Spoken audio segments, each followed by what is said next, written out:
اب سائے سے بھی ڈرتے ہیں، چھپکلی سے بھی ڈرتے ہیں، کتوں سے بھی ڈرتے ہیں، اسی لیے تو کتے تمہیں ڈرا رہے ہیں۔ کیا اشارہ ہے! جب تک تم کتوں سے نہیں ڈرتے تھے، بہادر تھے، کتوں میں ہمت نہیں تھی تمہیں ڈرانے کی، جب سے تم گناہ کر کے بزدل ہوئے، چھوڑ دو رات میں گندی فلمیں دیکھنا، بستر پہ پاپ کی فلم دیکھنے کی بجائے مصلی پہ رو کے دیکھ، جیسے اصحاب کہف کے پیچھے کتا تم ہلا کے چلا تھا، اب بھی کتے تیرے پیچھے تم ہلاتے ہوئے نہیں۔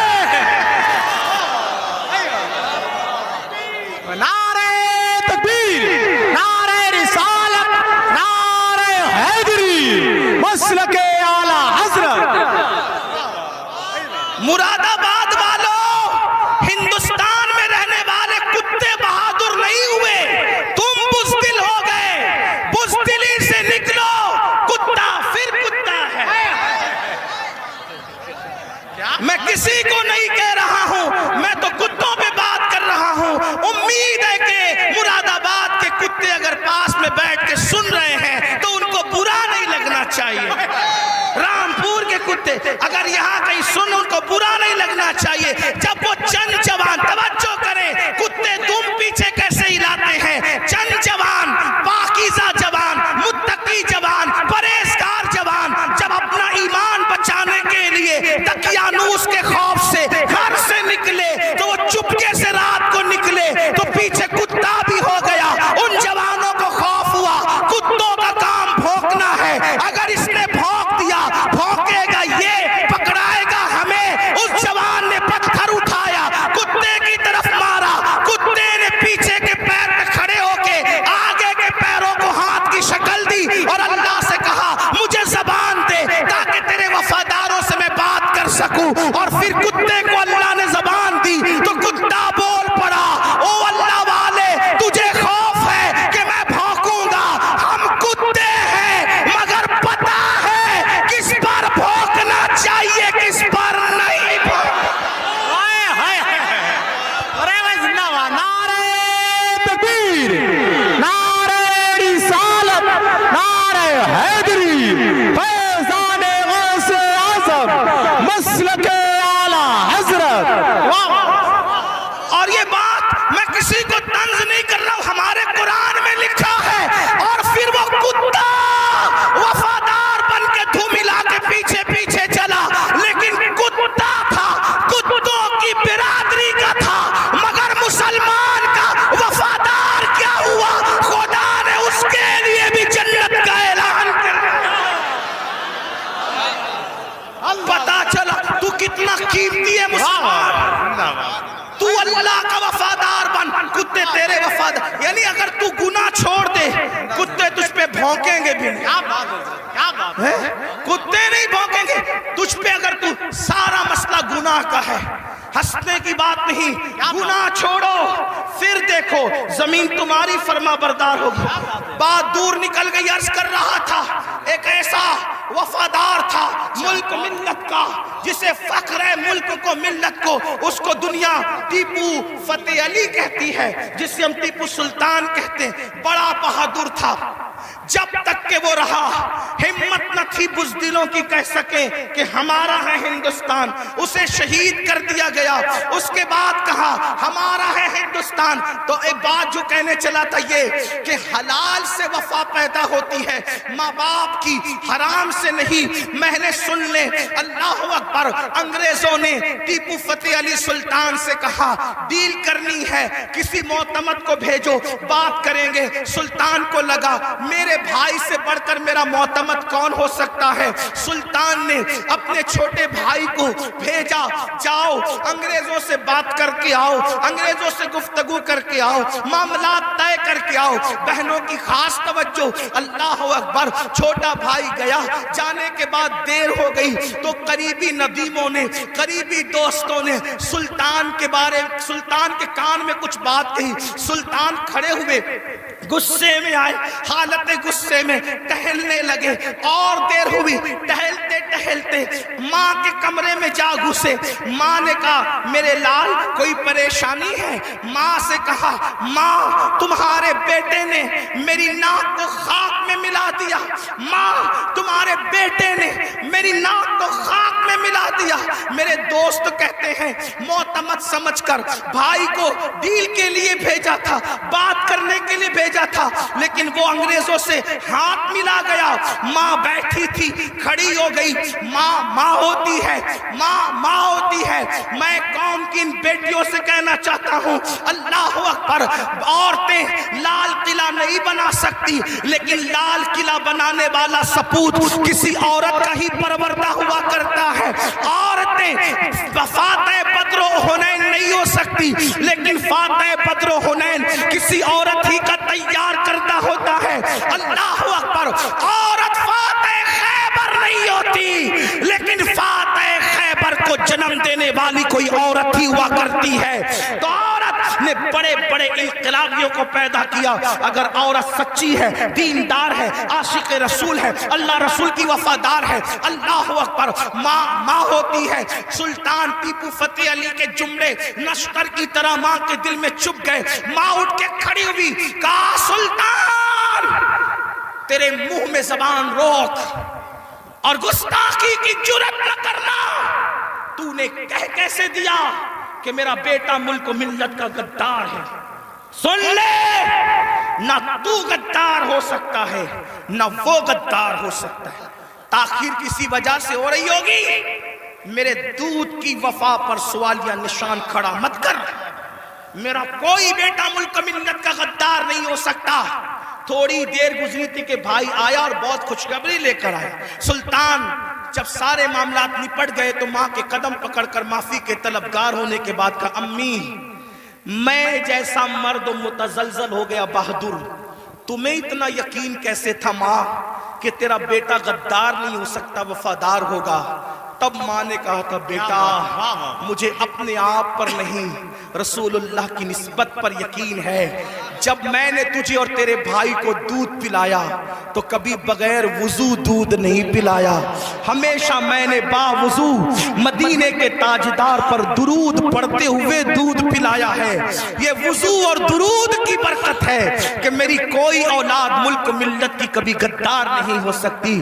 سود کا پیسہ کما کر بچوں کو حرام کھلا کر چاہتے ہو تمہارا بیٹا فتح علی بنے؟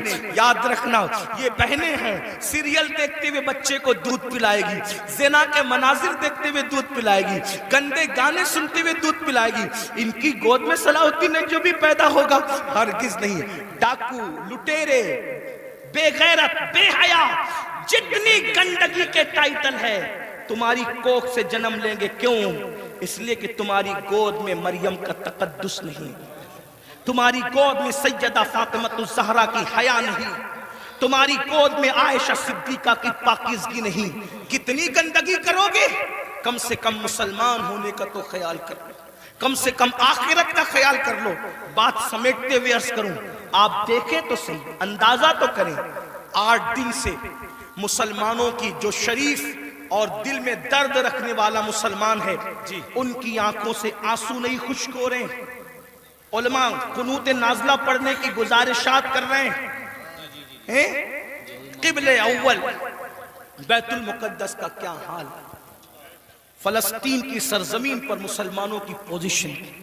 ہم سے زیادہ انٹرنیٹ کا استعمال آپ کرتے, ہم سے زیادہ یوٹیوب فیس بک استعمال آپ کرتے ہو. دیکھو ان کے گھروں کا حال, غور کرو, سوچو, توجہ کرو. نہیں دیکھی وہ کلپیں؟ ایک ماں کے 2 بچے, دونوں شہید ہو گئے, اس کی گود اجڑ گئی. میں یہاں جو مائیں اور بہنیں موجود ہیں ان سے کہنا چاہتا ہوں, کسی ماں کی گود کا درد ایک عورت سے زیادہ کون محسوس کر سکتا ہے؟ لیکن ہم کیا کر رہے ہیں پتہ ہے؟ ہم اتنا بڑا کارنامہ انجام دے رہے ہیں اس میں, فلسطین کے مسلمانوں کے اس میں, کہ جو ویڈیو اور جو کلپیں اور فوٹوز آ رہے ہیں بس ایک دوسرے کو گروپ میں شیئر کر رہے ہیں, دیکھو یہ ہو رہا ہے, یہ ہو رہا ہے. ان کے لیے کیا گیا؟ ان کے دکھ میں کہاں شریک ہو تم؟ بتاؤ. اللہ کے رسول صلی اللہ علیہ وسلم نے فرمایا مومن ایک جسم کی طرح ہوتا ہے. جسم کے کسی بھی حصے کو تکلیف پہنچے پورا جسم تڑپے گا. آنکھ میں اگر کچرا چلا جائے آنکھ روئے گی، دماغ مشورہ دے گا، ہاتھ حرکت کرے گا، پلان بنے گا، کچرا نکالا جائے گا. کوئی یہ کہے گا کہ نہیں، ہاتھ یہ نہیں کہے گا کہ مجھے تکلیف نہیں ہے میں کچھ نہیں کروں گا. دماغ کہے گا کہ مجھے کوئی پرابلم نہیں ہے میں کچھ نہیں کروں گا، مجھے کیا، میں تو نہیں. جب تک جسم میں جان ہے کوئی تک گزرو. پیر درد کر رہا ہے، آنکھ رو رہی ہے، دل دھڑک رہا ہے، حالانکہ آنکھ اور پیر میں کتنا فاصلہ ہے. ہاتھ بے چین ہو رہا ہے، دل کی دھڑکنیں تیز ہو رہی ہے. کب تک؟ جب تک جسم میں جان ہے. لیکن جان نکل گئی پھر اس کو مارو کاٹو کچھ بھی کرو، کوئی تکلیف ہوگی، کوئی درد ہوگا؟ نہیں ہوگا. تو جب تک مسلمانوں میں ایمان ہے کسی بھی مسلمان کو دنیا کے خطے میں تکلیف پہنچے گی وہ تڑپے گا، وہ بے چین ہوگا، وہ بلبلائے گا، وہ بلکے گا. آپ سے پوچھتا ہوں کیا دکھ میں شریک ہوئے؟ ہاتھ مت اٹھانا لیکن اپنے آپ میں ڈوب کر سوچو کتنے مسلمان ہیں جنہوں نے فلسطینی مسلمانوں کے لیے اللہ کی بارگاہ میں رو رو کر دعا کی. جو قوم اتنی خود غرض ہو کہ وہ اپنے پڑوس میں رہنے والے بھائی کے دکھ پر نہیں روتا، وہ فلسطینیوں کے دکھ پہ کیا روئے گا؟ ان سے کوئی تمہارا رشتہ نہیں ہے؟ جن کی گود خالی ہو گئی، جن کے گھر ویران ہو گئے، آبادیاں قبرستانوں میں تبدیل ہو گئی. سوچو ان کے گھر کی چھت بھی ختم ہے، وہ بغیر چھت کے زندگی گزارے. جوان جوان عورتیں بیوہ ہو گئی ہیں. لاشیں اتنی لاشیں ہیں کہ پہچان نہیں ہو رہی ہے. دفن کرنے کے لیے جگہ کا معاملہ، کفن کا معاملہ. ایک لیڈیز کی 1 منٹ کی کلپ میرے کان میں آئی، میں پوری سن نہ سکا، تڑپ گیا. وہ کہہ رہی تھی انگلش میں کہ ہمارے چھوٹے چھوٹے فلسطینی بچے اب اپنے ہاتھوں پر نام لکھ رہے ہیں، اور اپنے ہاتھوں پر اس لیے نام لکھ رہے ہیں کہ ان کو ایسا لگتا ہے پتہ نہیں ظالم اسرائیل کی طرف سے کب بم برس جائے اور ہم مر جائیں تو نام ہاتھ پہ لکھ دے تاکہ ہمارے گھر والے اسی نام کی وجہ سے ہمیں پہچان سکیں. کوئی تعلق نہیں ان سے آپ کا. آج بھی مسلمان مسجد کو ویران کرتا رہے گا. آج بھی زنا کی فلم دیکھو گے تم، آج بھی چہرے سے داڑھی مڈا کر گٹر میں پھینکو گے تم.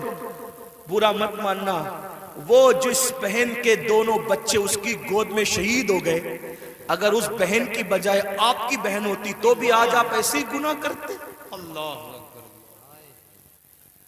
ان کی چھتیں جو برباد ہو گئی، اللہ نہ کرے اللہ تمہیں وہ دن کبھی نہ دکھائے، فقیر کی دعا ہے.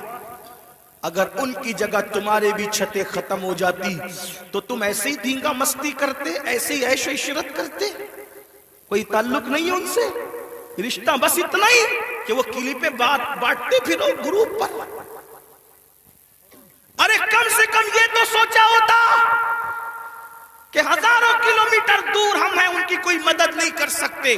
میں تو پورے ہندوستان میں لوگوں کو، نوجوانوں کو کہہ رہا ہوں، جنگ فلسطین میں ہو رہی ہے، اس جنگ کو لے کر ہندوستان کا ماحول خراب کرنے کی کوئی کوشش نہ کرے. اپنے ملک میں امن رکھو، روڈ پہ نکل کر غلط نعرہ نہیں لگانا، حالات خراب نہیں ہونا چاہیے. کیا مدد کر سکتے ہو؟ آسان طریقہ، 1450 سال پہلے رسول اللہ نے ہتھیار دیا. الدعاء صلاح المومن، دعا مومن کا ہتھیار ہے. روڈ پہ نکلنے کی بجائے 5 وقت مسجد کو بھر دو اور ہر مسلمان گڑ گڑا کر فلسطینیوں کی مدد کے لیے اللہ سے دعا کرے، بیت المقدس کی حفاظت کے لیے دعا کرے اور ظالموں کی بربادی کے لیے دعا کرے. ہتھیاروں میں جتنی طاقت نہیں ہے اس سے زیادہ طاقت اللہ نے مسلمانوں کی دعا میں رکھی ہے. انشاءاللہ تم گڑ گڑاؤ گے، گناہ سے توبہ کرو گے، دعا کرو گے، انشاءاللہ فلسطینیوں پر اللہ کی مدد نازل ہوگی، بیت المقدس کی حفاظت ہوگی، ظالم کیفر کردار تک پہنچے گا. لیکن بڑی معذرت کے ساتھ نہیں آتے ہو نا، مسجد کی طرف نہیں آتے ہو، سب طرف جانا چاہتے ہو، مسجد کی طرف نہیں آتے ہو. پھر کہتا ہوں کتے کتے سے سیکھ لیا ہوتا. جب کوئی کتے کو ڈنڈا مارتا ہے تو کتا چلاتے ہوئے کسی اور کے دروازے پہ نہیں جاتا, کتا چلاتے ہوئے اپنے مالک کے دروازے پہ آتا ہے. کتے کو پتا ہے کوئی مار رہا ہے, اگر مار سے مجھے کوئی بچا سکتا ہے تو میرا مالک ہی بچا سکتا ہے. مسلمانوں